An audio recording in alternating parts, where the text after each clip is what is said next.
Hello, students. As you might have studied in our earlier lecture, the term that belongs solely to the American literature is lost generation.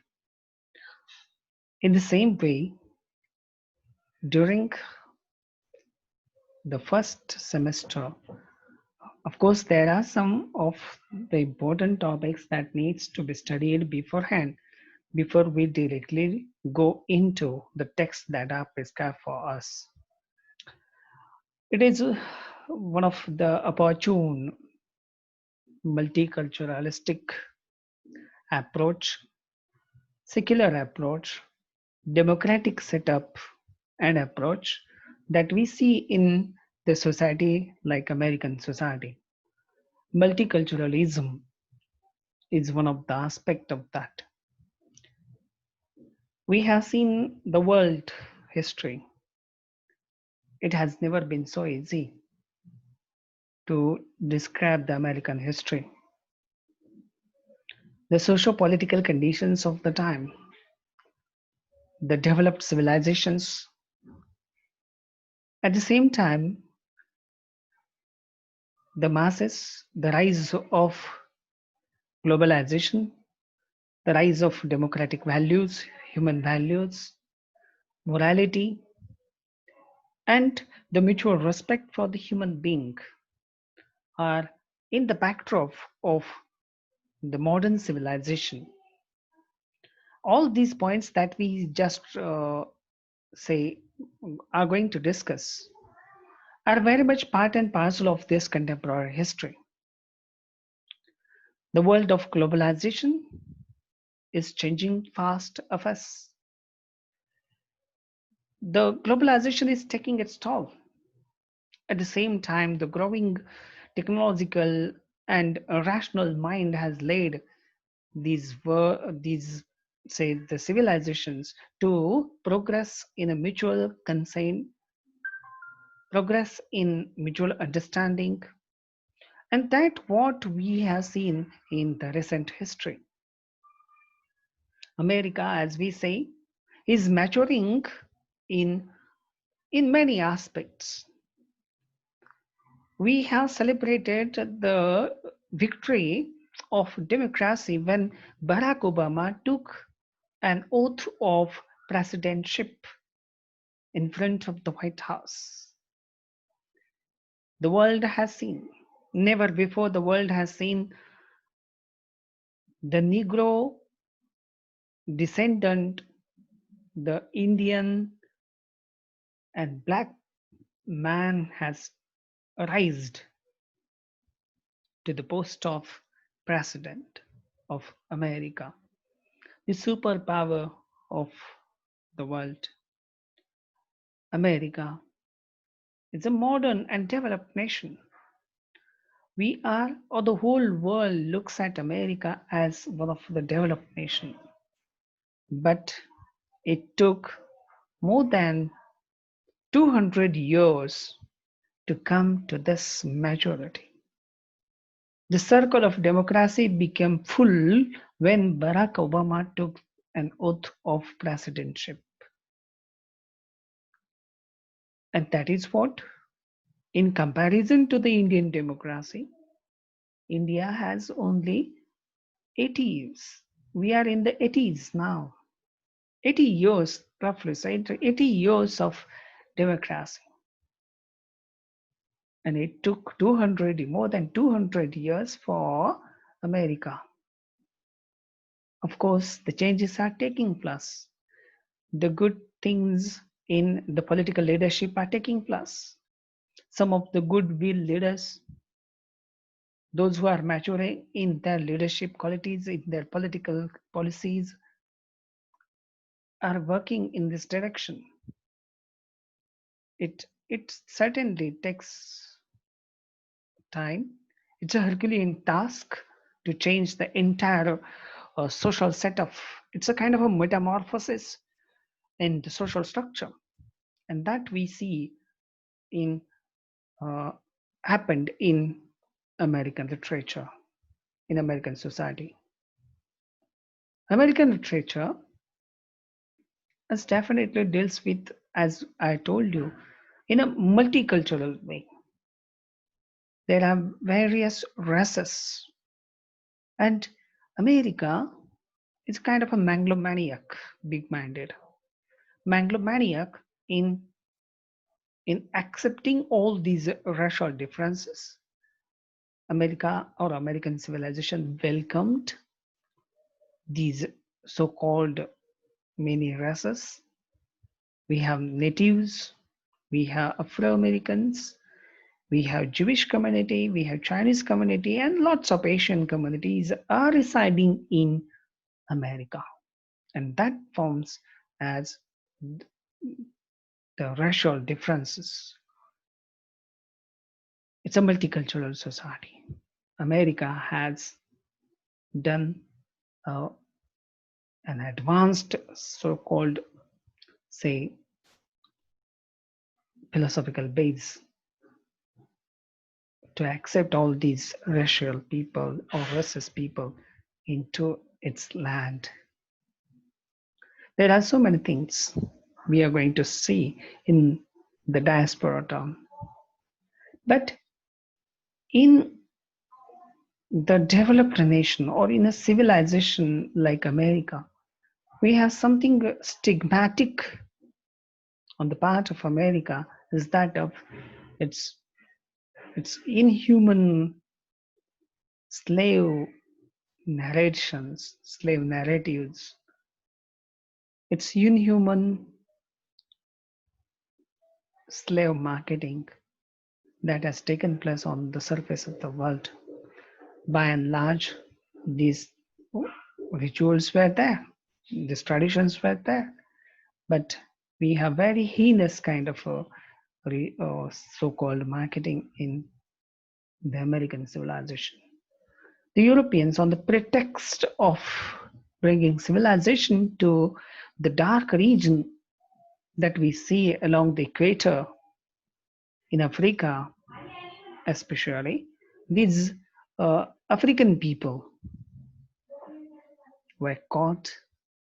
Europeans, mostly the culprits, we can say, were the Europeans who, who on the pretext of bringing civilization, education to the ignored land, they they are propagating that they were bringing the torch of education into the dark land like Africa.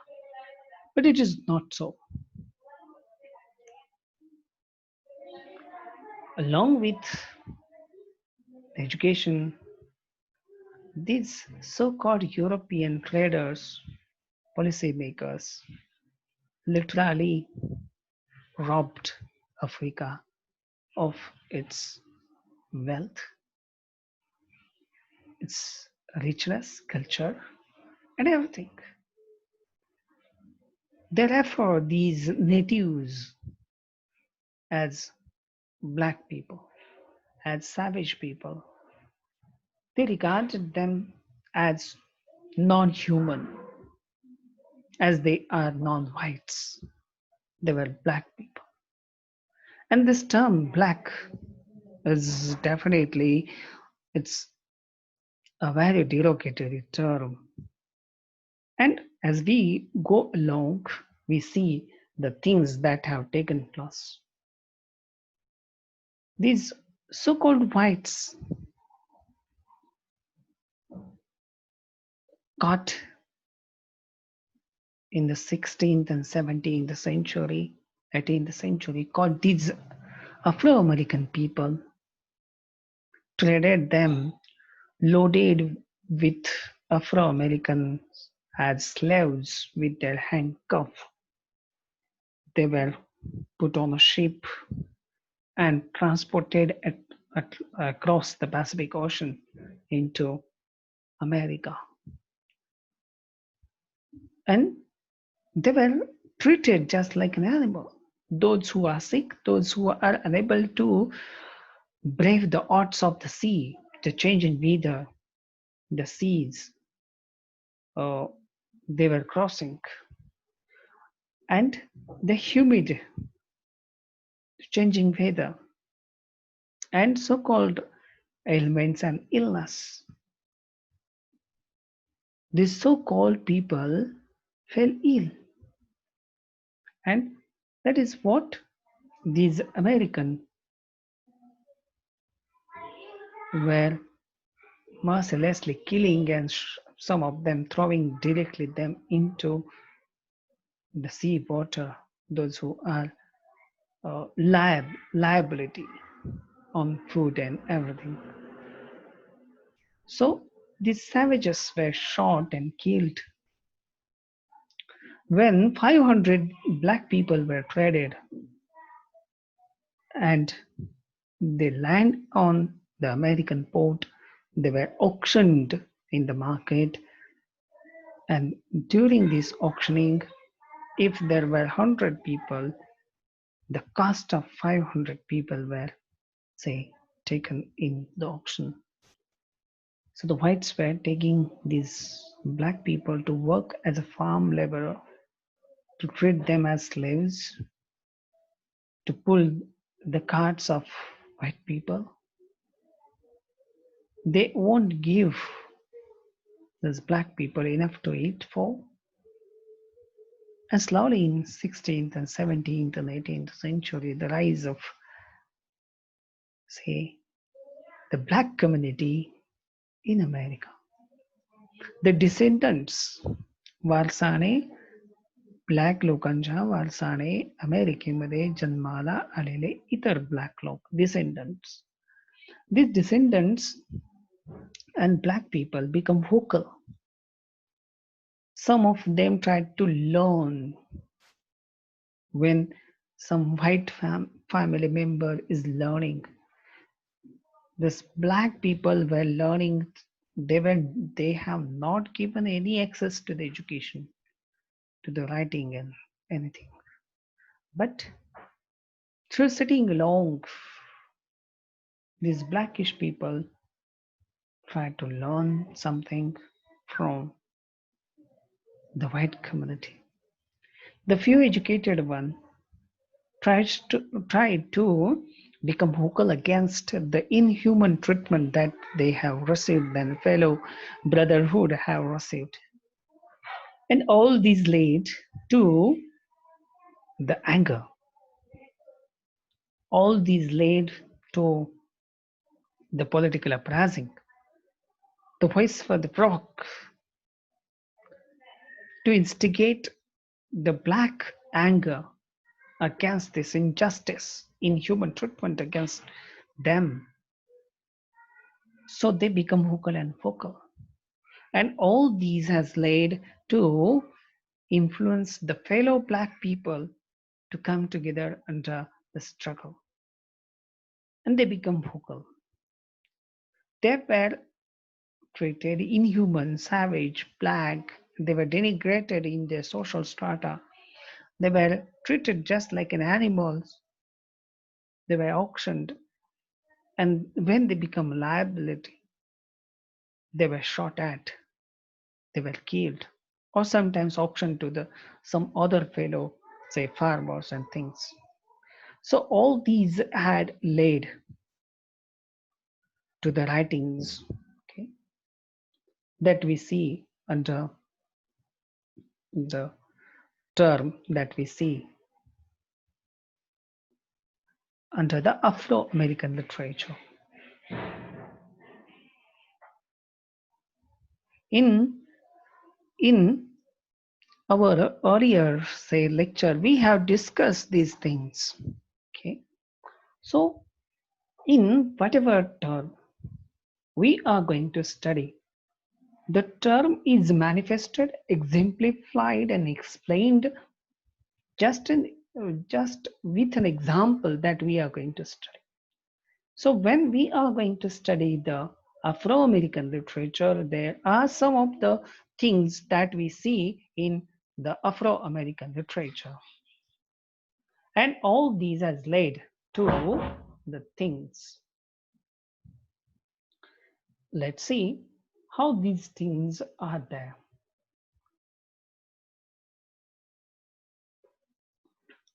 Afro American literature, it's the body of literature written by Americans or by American descent. And during these 150 years, the raging anger where say stored up, it built up, and all that had led to the writing strategies, and all these strategies that we see in the course of say some educated masses, educated so-called authors, and after 1970s that this literature was widely acclaimed for its richness. They were writing, of course, in 18th century, in 19th century, some of the dramatists who used to perform on the streets along with their fellow members, along with their brotherhood, to generate and to make them known the lives of the black people. All that had led to this type of writing. Slaves, they were regarded as slaves, and as I told you, it's regarded subhuman and incapable of anything, not even known to knowledge, unable to master arts and sciences. Certain basic questions were raised on their skills. Means in every walks of life, they were denigrated, they were, of course, they were subjugated, and they were treated just like an animal. Even the philosophers like Immanuel Kant and Hume, who considered Negroes to be naturally inferior to the whites. They were regarded inferior in every sections of society and with no intellect or ingenious manufacturers among them, no arts and no science. Because for the so-called world history, America, who prospered, and in comparison with the Europeans and Americans, these African people were living in the context of nature. They remain as they were. They adopted to their natural environment. But for this, they were treated as no engineers. There were no arts, no sciences. Even they don't have their skills. And it all that reflected in the literature.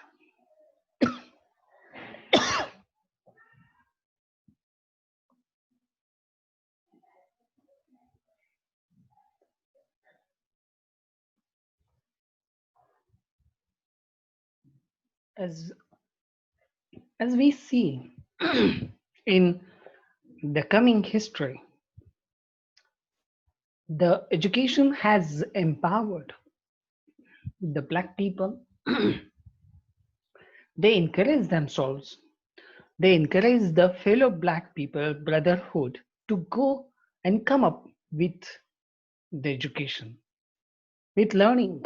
They become vocal, not just vocal in the sense they were protesting against the white people, they were protesting against the white policy makers, and they demanded the political change, the social change, social cultural change in this discrimination.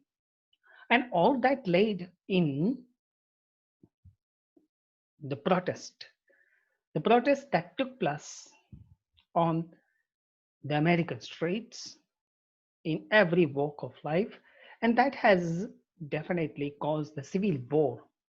And during the civil war, American leadership were forced to come up with the reformation, and that is what we see Abraham Lincoln, who tried that there is, of course, much more for the democracy, and he defined democracy. He made the democracy as his agenda. And all that we see in the era, the rest of this is political history. But what our concern is to depict these protest, this anguish, anger, and to to become vocal for their own rights, to get what they are rightfully to.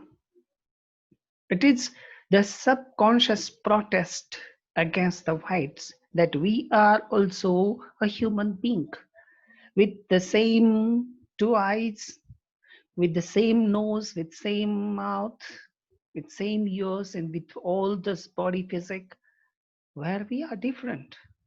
The same God that had created you in the same way created us. Because we are black in color, that is what we you make us different. And that sense means all these say the issues and points on which these black people manifested their anguish and anger and to demand, all these become the subjects for the Afro American literature to write on, to take up these issues. And that is what we have seen the series of changes that occurred. But in what form? Of course, in the poetry form, in the dramatic form, in the novel, in the fiction, essays, what we call in every form of writing. And in the sense, there was the first African American poet, Phyllis Whitley, who had to undergo a caste discrimination continuously because she could not publish her book, her collection of poems on various subjects like religious and moral issues in 1773. And finally, she was not her poetry collection was not accepted to get published in America. Then she had to approach to the court of law to get her publication published, but no use. But later on, she got her collection of poetry published from London, outside America. And such was the hard and difficult times that we see in the forms of say writing. Even though African Americans did not get equal opportunities and were discriminated in every walks of life, they continued to march towards the excellence through their hard labor. And among these were the writers like Booker T. Washington, James Weldon Johnson, David Walker, who wrote Appeal in 4 articles, together with a preamble to the colored citizens of the world. These are major works by David Walker, which tells us the rights, appeal, and colored citizens. This everything these words tells us about that they have something to say about inhuman treatment meted out to them. Frederick Douglass is well-known figure of the time. After the publication of his narrative of the life of Frederick Douglass, an American slave written by himself, it's an autobiographical work, brings out the lives of the fellow black people. Even this word I should not use, I should put up with these Afro American people. Harriet Jacob, who wrote her life story, Incidents in the Life of a Slave Girl, an autobiography. her life story. Being a black woman, what she suffered.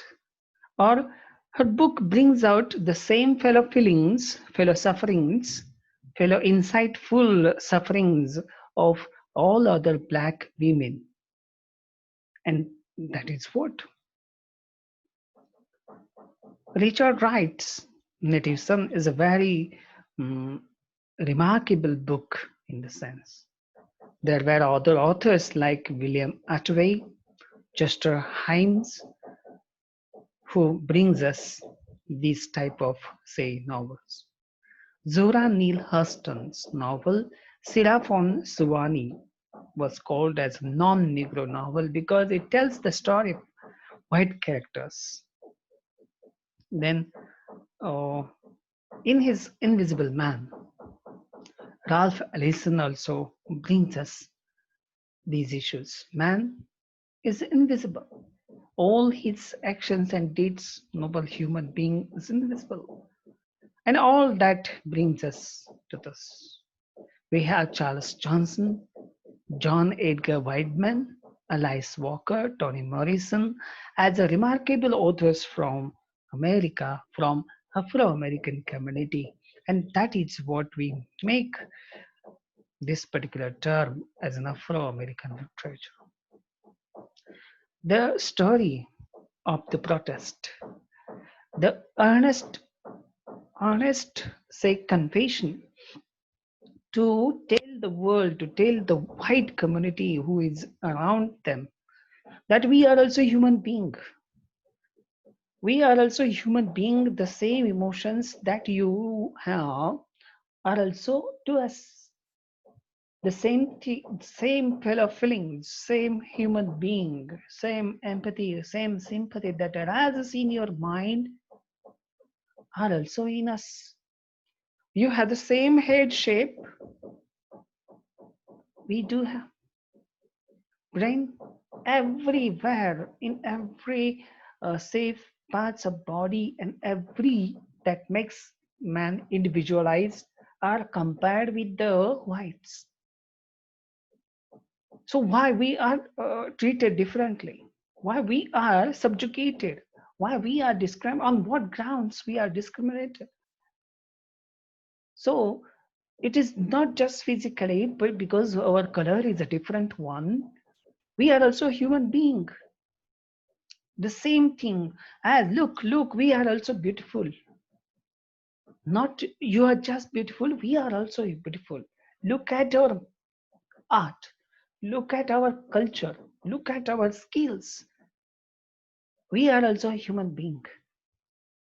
So try to recognize us. We are also human being. The same God that made you also made us.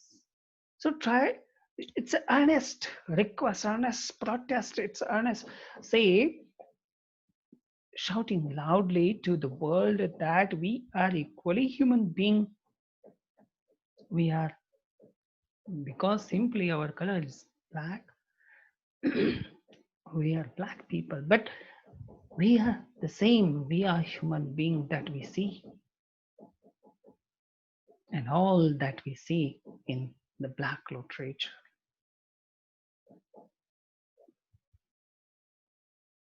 Black, Negro, Afro American. These are the synonymous terms. Some of the novels brings us the artistic life of the black people, the lives, the sufferings in day-to-day life in the American white-dominated society. Still, we have this protest that is going on across America, all parts of America, the streets, not even the black people are protesting these days because last month we have seen John Floyd was killed, handcuffed at the back, and was killed brutally murdered with the knee. John Floyd has become an embodiment of that victim of this discrimination, John Floyd. There were so many John Floyd. every month, every week that are still happening after the so-called democratic announcement of the loudly say Abraham Lincoln's loud announcement of the democracy. Still, after more than 250 years, near about 250 years, still America is struggling to meet these 2 points. Every day there are John Floyds. Every day there is a massacre and brutally murdered black people in American society, in the white community. Now the protest is going on across America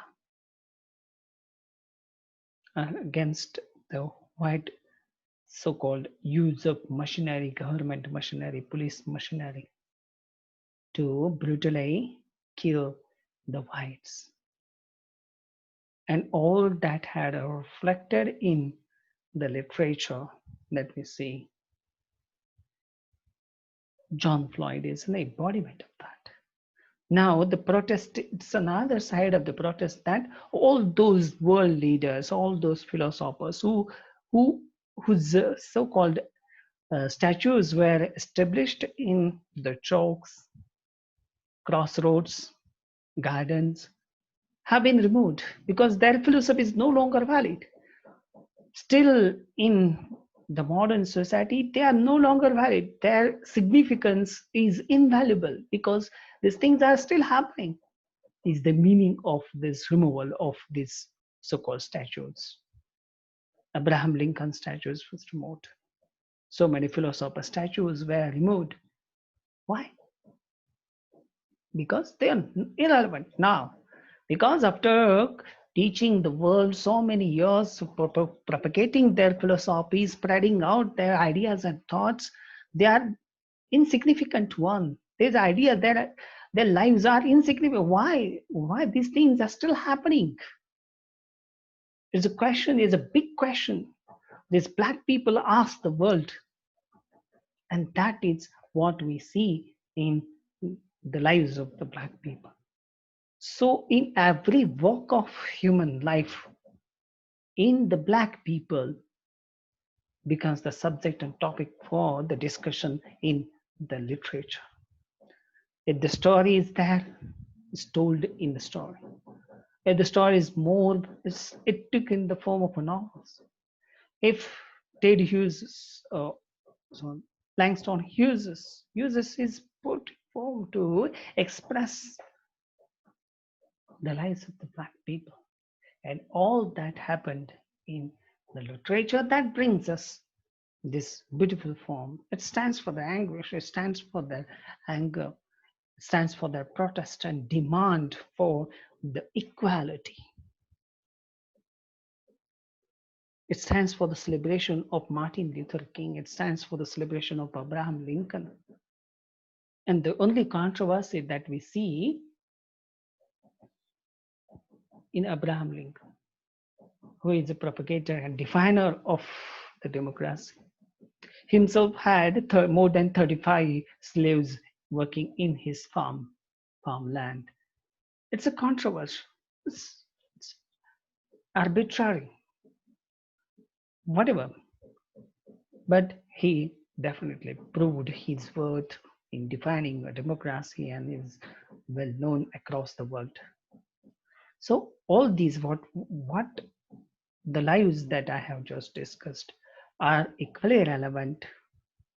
These features that I just orally told you needs to be understood, pointed out, figure out, and explain them in your words.